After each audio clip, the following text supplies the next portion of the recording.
Yang kedua, penyebab jadi melampau dalam agama ni tuan-tuan, ialah kejahilan. Jahil. Tadi orang tu membaca, tapi akal dia tu akal yang lemah. Dia baca tu dia tak ikut tafsiran ulama.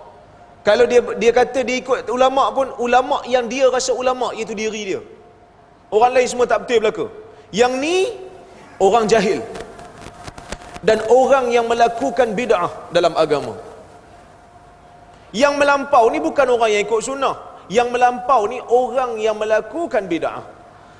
Kerana kejahilan mereka melakukan bid'ah. Nabi tak bagi benda ni. Dalam satu hadis, Nabi SAW dengan Muaz ibnu Jabal radhiyallahu anhu. Muaz dia pergi ke Syam. Syam pada masa itu berada di bawah pemerintahan Nasrani, Kristian, Rom. Jadi Muaz ni bila pergi ke Syam, dia melihat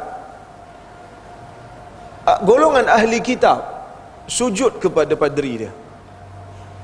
Jadi Muaz ni dia tengok, dia kata, ish, bagus juga boleh. Bila sampai dekat Madinah, dia sujud kat Nabi. Nabi tanya, "Ma hadza ya Muaz?" Ni apa pula ni Muaz? Muaz kata, "Ra'aitu bisyam an-nasa yasjuduna li asaqifatihim fa anta ahaqqu bihi." Aku melihat dekat Syam satu golongan manusia yang sujud kepada padri dia. Bila aku tengok benda ni, aku rasa, ya Rasulullah, daripada sujud dekat padri, baik aku sujud kat Nabi. Kerana Nabi lebih mulia dan lebih berhak daripada ni. Nabi kata, la tafa'al, jangan duk buat benda ni. Fa in kuntu amiran ahadan ay yasjuda li ahad la amartu zawjah an tasjuda li zawjiha. Jangan duk buat, kerana kalaulah aku mampu untuk arahkan orang sujud pada orang lain, dah tentu aku akan suruh isteri sujud pada suami. Tapi aku tak boleh buat, kerana ni adalah sifat melampau yang ada dalam diri kau. Kau tolong perbetulkan. Hari ni kadang-kadang bila kita nak amal sunnah, kita bagi tahu ke orang, yang ni tak boleh buat, yang ni Nabi tak buat. Kita pula yang dituduh ekstrim. Sedangkan sepatutnya kalau kita tengok hadis, melampau ni lebih pada had. Orang yang nak ikut sunnah, Nabi suruh buat macam ni, berhenti tara ni, dia bukan melampau, dia berhenti pada had. Melampau ni apa? Mujawazatul had.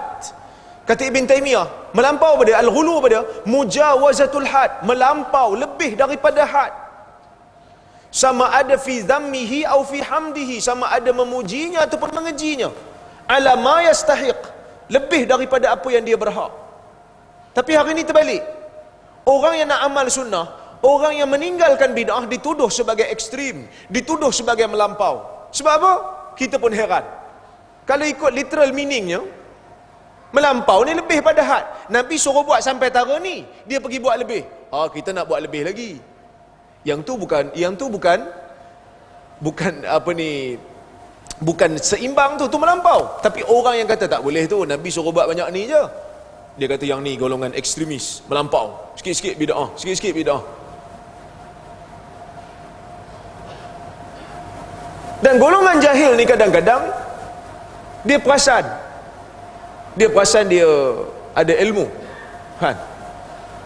Pakai serban lebih sikit, pakai selempang cantik sikit, cerita pasal orang. Nama saya disebut baru-baru ni, kan? Tuan-tuan, tak apalah kita beza pendapat dalam isu tu, kan? Saya dengan Ustaz Jalani pun beza pendapat banyak benda. Tapi bila kita beza pendapat, kita jangan melampau lebih pada had. Beza-beza lah, kan? Tapi sampai kata, ini masalah ni. Bila kita terlalu literal, maksud literal ni pegang zahir hadis, pegang zahir dalil sampai jadi liberal. Saya pun terkejut saja. Macam mana literal boleh jadi liberal? Literal ni orang yang pegang pada teks tak keluar. Liberal ni orang yang longgar, tak pegang pada teks. Ijtima'un naqidain muhal.